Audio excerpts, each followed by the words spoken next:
Delphie Ambler was 8 years old, and she was counting her own coughs. She sat in the bed of the wagon with her back against a sack of seed potatoes, and she counted out loud. Between the last mile marker and the next one, she got to 9. She said the number the way you say a score. Then she looked up at the back of her brother's head to see whether he had heard. Newt Ambler had heard. He was 19, and he had been listening to that count for 6 weeks, and he had learned that the number went up when the air got thin and dry and cold. Outside Cheyenne it had been 4. 2 days ago it had been 7. Now it was 9, and they were still climbing. He did not turn around. He did not tell her to stop counting. He snapped the reins and got another mile out of the horses before dark. They called the country up there Tolliver Flats, though there was nothing flat about the wind. It was high open grass, and it ran to the edge of the sky in every direction, without one tree to break it. Not a cottonwood, not a scrub willow along a draw. The grass was bending all the time. Newt had not come to Tolliver Flats because he wanted to. He had come because it was the only place that would take both of them. He had asked at 11 outfits between Cheyenne and the Flats. Every one of them had looked at him and seen what he was, which was a strong enough boy who would work for almost nothing. And then every one of them had looked past his shoulder at the girl sitting in the wagon, and the answer came back the same way each time, and it came back polite. Which was the part that stayed with him. "We'll take the boy, we can't take the girl." They did not say it unkindly.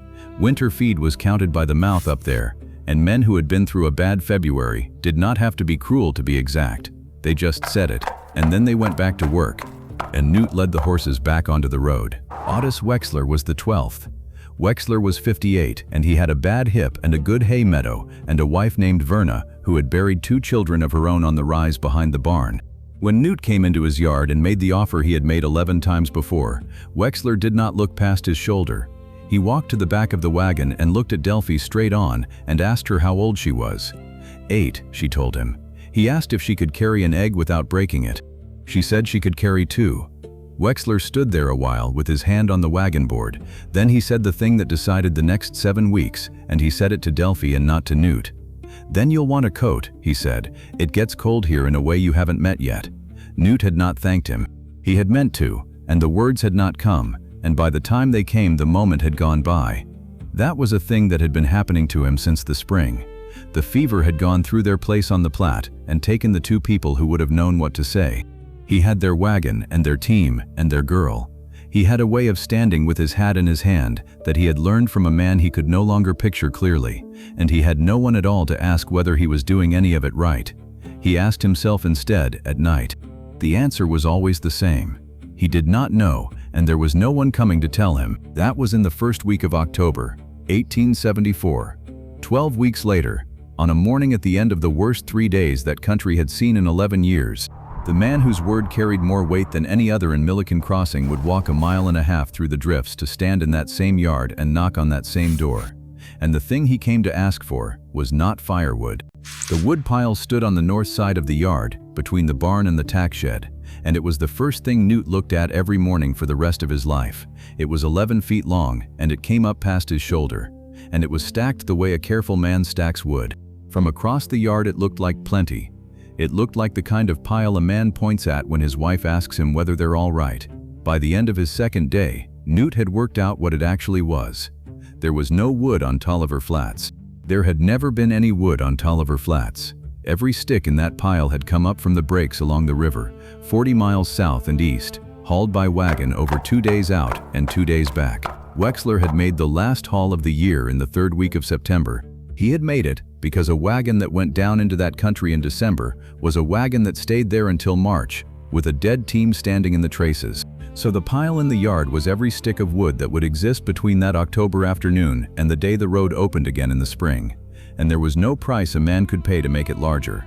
It was a fixed number sitting in a yard, and it was going to be spent 1 armload at a time, by a fire that did not care. Newt did the sum on the 3rd evening, sitting on the chopping block with the light going.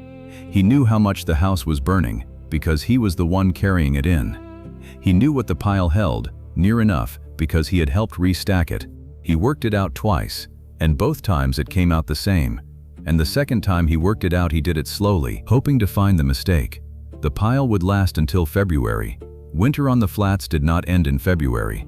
Winter on the flats ended in April, and everybody up there knew it. Ice went out of the creek in April.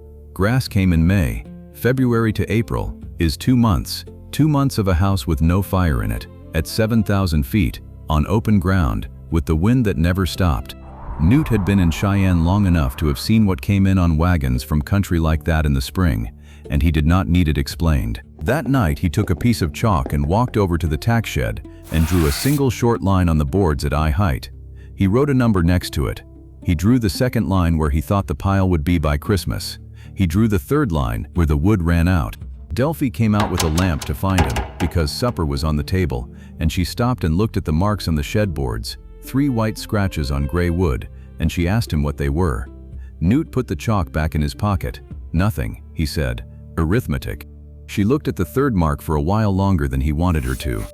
"It's not very far from the second one," she said. "No," he said, "it isn't." What he did not say, standing there in the cold with the lamp between them, was the other number, the one he had not drawn on the shed.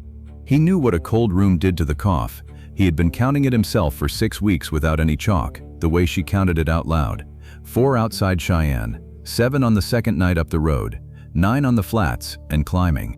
He had watched the number climb with the cold slow, then all at once, and he understood, doing the arithmetic on the chopping block, that the 2 months with no fire were 2 months for one small pair of lungs in the back room, farthest from the hearth. The arithmetic on the lungs was a good deal worse than the arithmetic on the wood. Then he took the lamp out of her hand and walked her back across the yard to the house, where the biggest fireplace in Tolliver Flats was burning a great deal of wood and doing almost nothing at all. Dorsey Kettleman had built that fireplace in 1866, and in Milliken Crossing this was a thing people mentioned the way they mention a church. He was a mason. He had a reputation that had taken 20 years to build, and the whole of it rested on a single sentence that everybody in that country believed because it was obvious. A big fire needs a big fireplace. Kettleman's fireplace in the Wexler front room was 5 feet across the opening, and it went back nearly 3 feet deep, a black square cave of a thing with a throat above it wide enough that a boy could have climbed it. When Verna Wexler laid a proper fire in that hearth on a January evening, the flames went up taller than a man, and it was, without any argument, a magnificent fire. The room was cold. It was cold 4 feet from the hearth. Verna Wexler kept her chair pulled up so close to that fire that the varnish on the near leg had gone soft and sticky years ago, and she sat in it through the winter evenings with a wool blanket over her shoulders and a second one across her knees, 6 feet from a fire tall enough to roast an ox. And she was cold. Nobody in that house thought this was strange. They thought it was winter. Delphie slept in the back room, farthest from the hearth, because that was the room they had. Her cough changed in the last week of October. It went from the dry count she had kept up the road to something that came from lower down and woke her at 2 and at 4. And Newt lay on the floor in the front room and listened to it come through 2 walls. He had listened to that cough for a year and a half. He knew its whole vocabulary. This was a new word. It was not a cough any doctor had put a name to.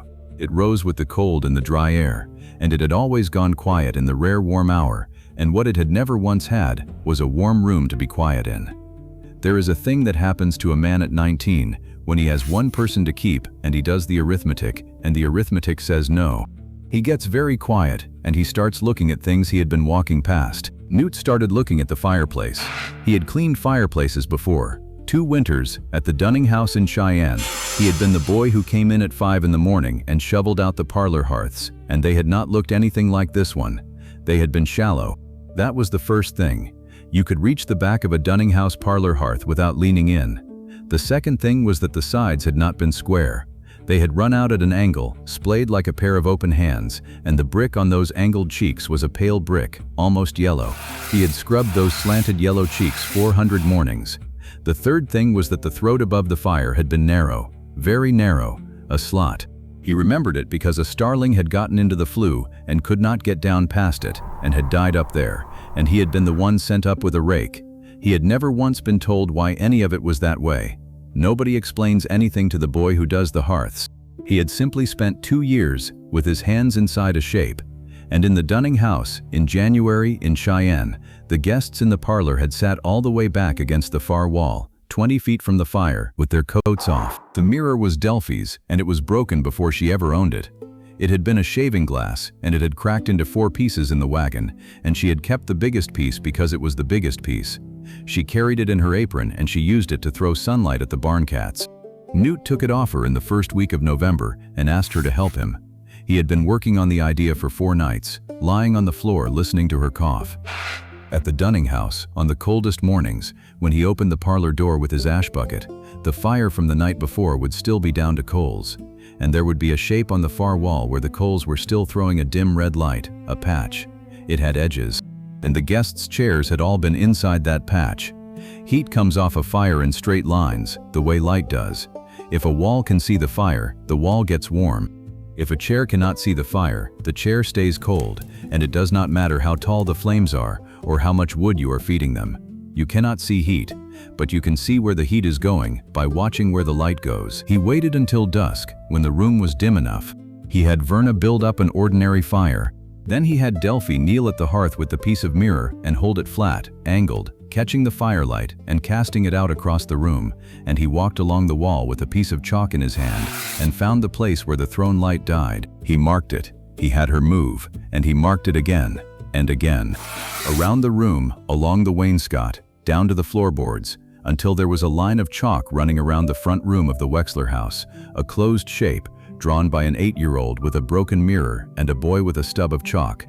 Then he had her stop, and he stood back, and they all looked at what was on the wall. The chalk enclosed a wedge. It came out of that great black 5-foot hearth in a narrow spread, and it did not reach the wainscot on the left, and it did not reach the window on the right, and the far half of the room was outside the line entirely. All that magnificent light, and the shape of it on the wall was a wedge you could have covered with a bedsheet.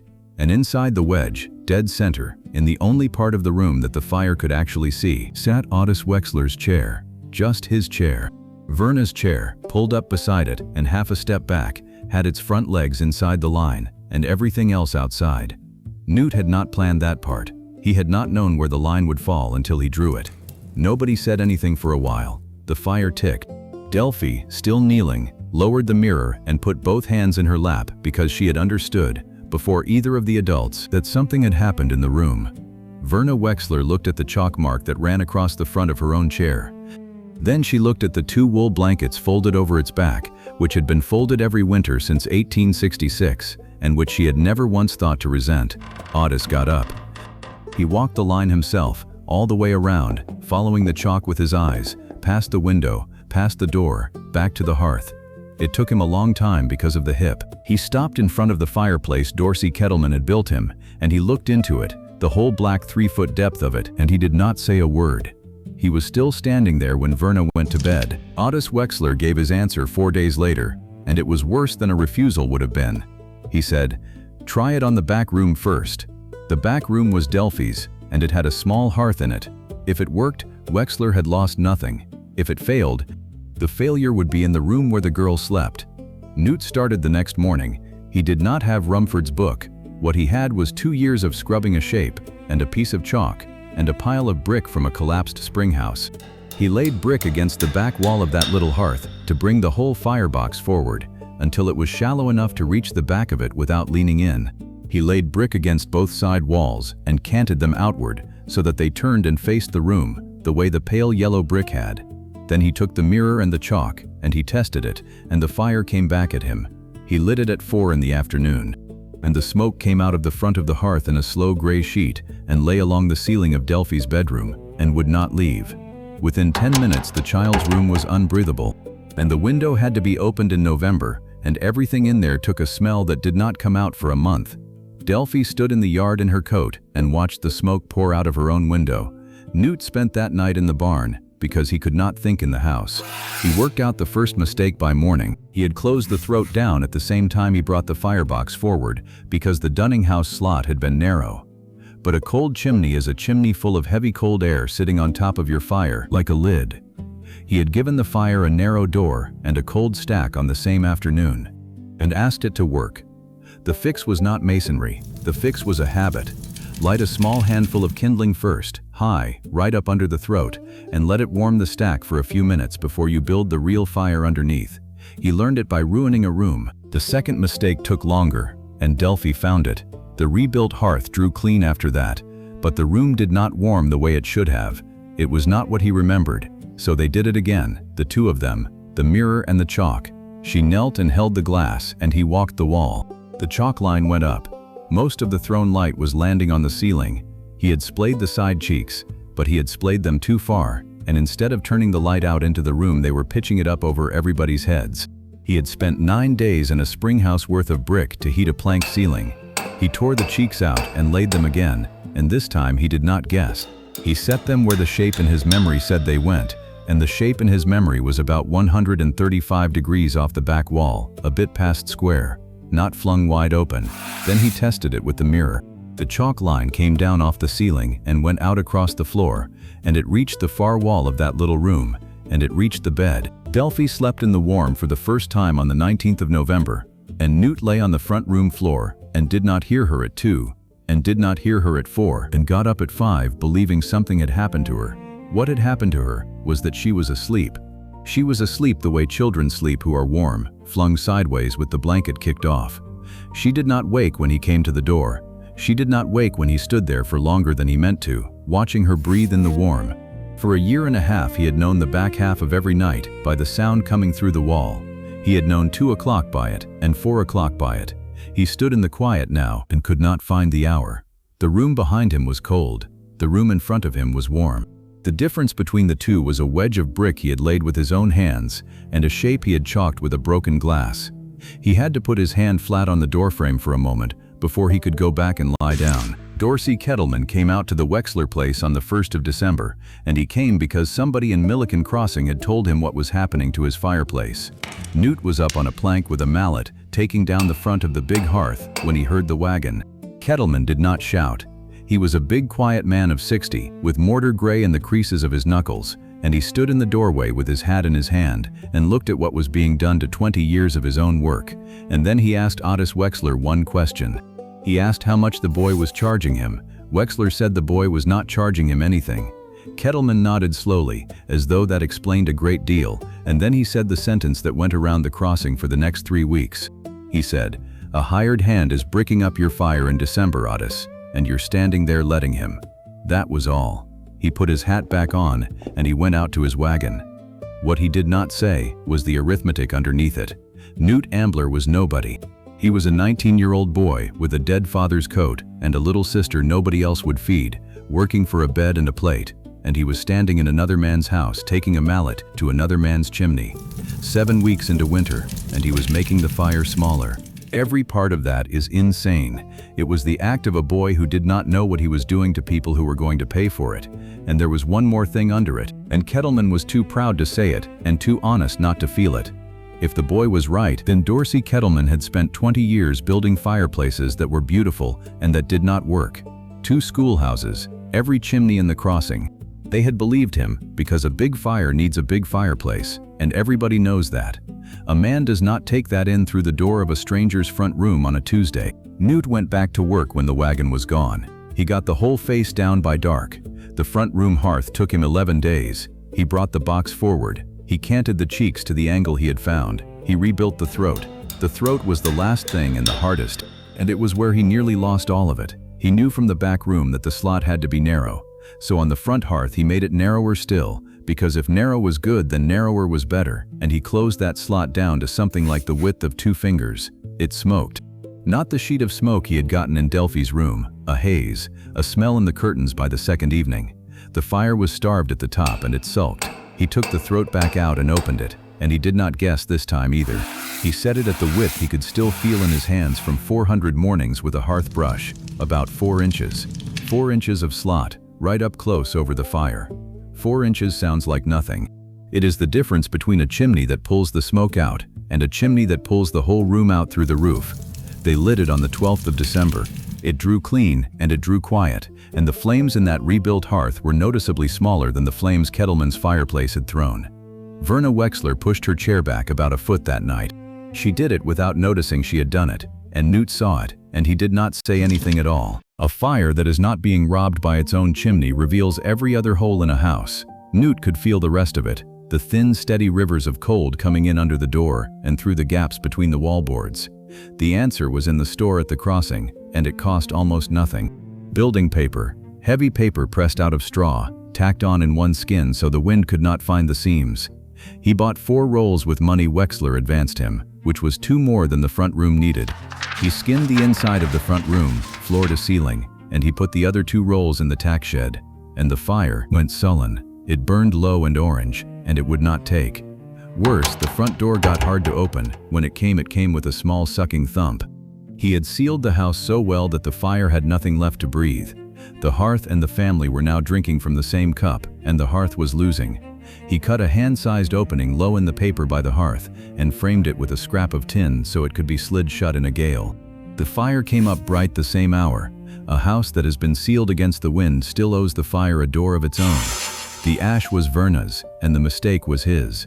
He had told her about banking. At the end of the night you rake the ash over the live coals, and the ash holds the heat in and keeps the air out, and the coals sit there red and sleeping. Verna banked the front room hearth that night, and it worked exactly as he said.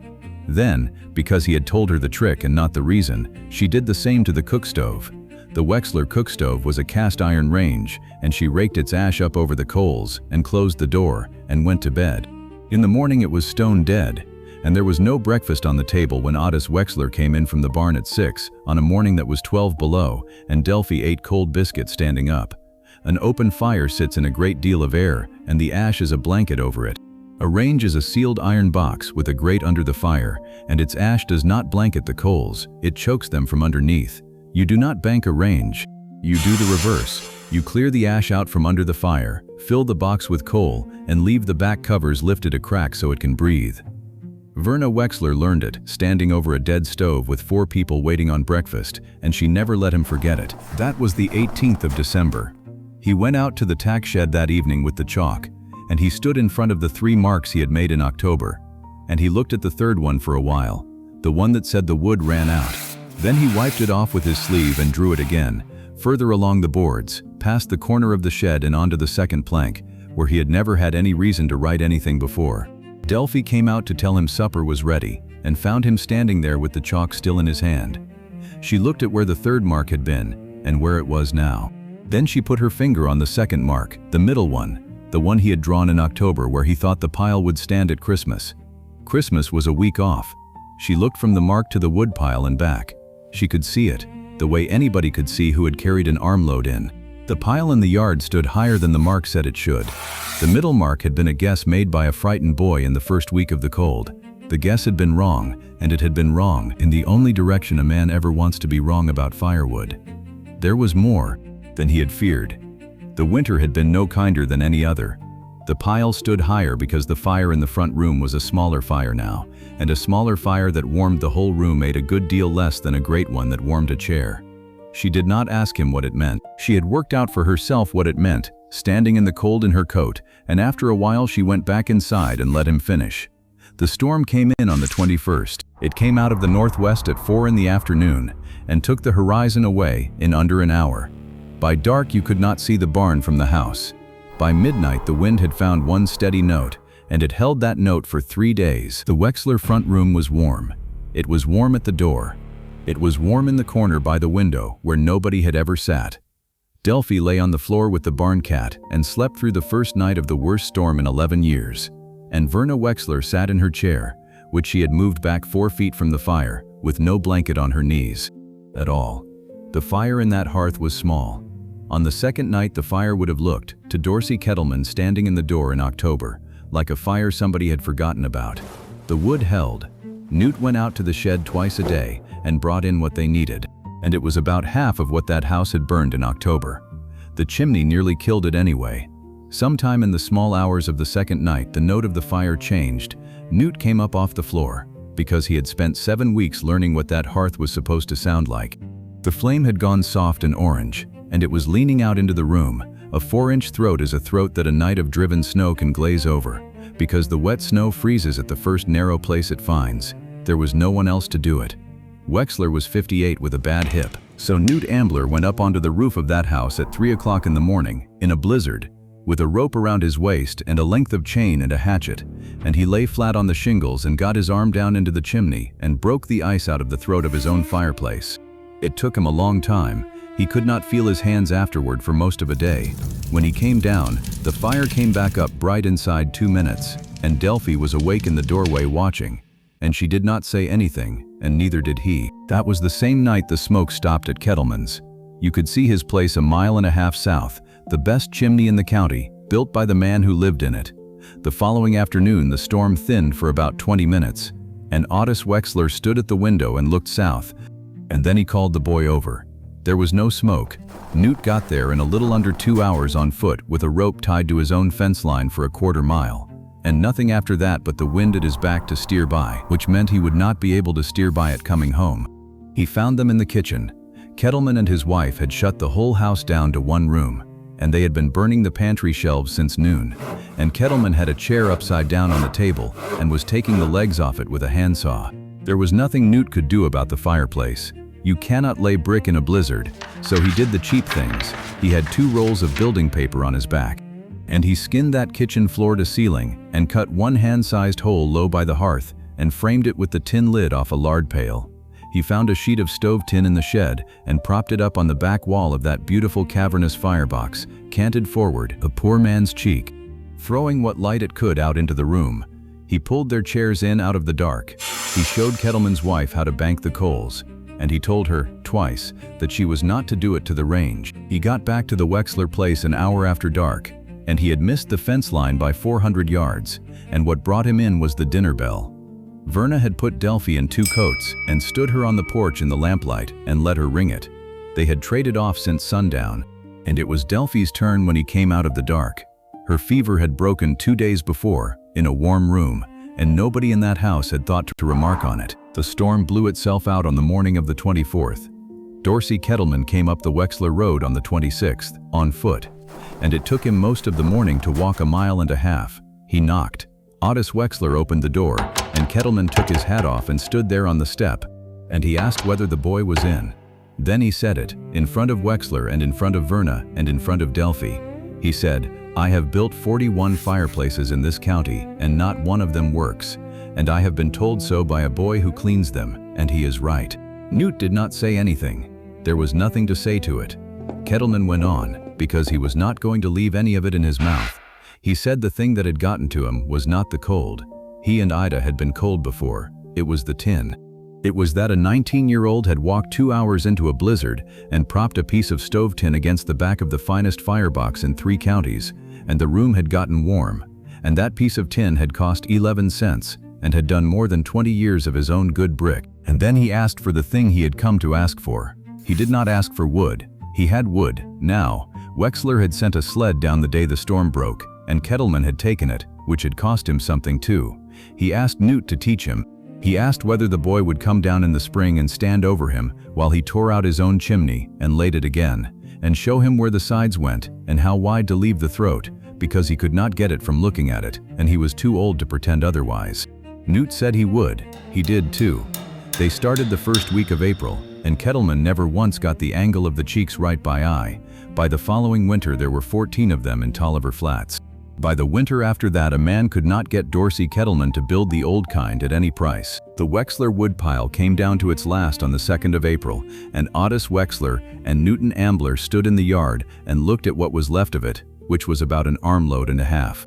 The mark Newt had chalked on the tack shed boards in October, the one that said the wood ran out, that mark was still there on the first plank, back around the middle of February, with 2 months of winter standing on the far side of it. They had walked past it in February without stopping.